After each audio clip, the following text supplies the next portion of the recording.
Dallas স্টেডিয়ামে তখন ম্যাচের বয়স মাত্র ৯ মিনিট। ভিআরের কল্যাণে পাওয়া পেনাল্টি থেকে জার্মানির মিরোস্লাভ ক্লোসাকে টপকে বিশ্বকাপের ইতিহাসে এককভাবে সর্বোচ্চ গোলদাতা হওয়ার সুবর্ণ সুযোগ লিওনেল মেসির সামনে।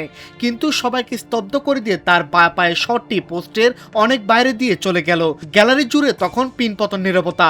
মাঠের বুকে দাঁড়িয়ে থাকা ফুটবল জাদুকরের মাথাটা নুয়ে পড়েছিল ক্ষণিকের জন্য। ম্যাচ শেষে আর্জেন্টিনার অধিনায়ক নিজেই অকপটে স্বীকার করেছেন সেই মুহূর্তের মানসিক যন্ত্রণার কথা।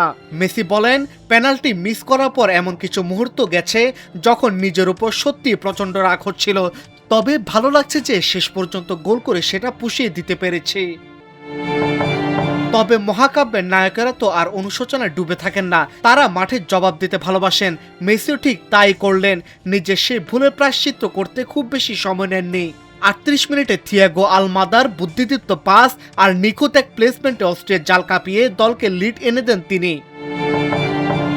এই এক গোলে ঘুচে যায় পেনাল্টি মিসের সব গ্লানি।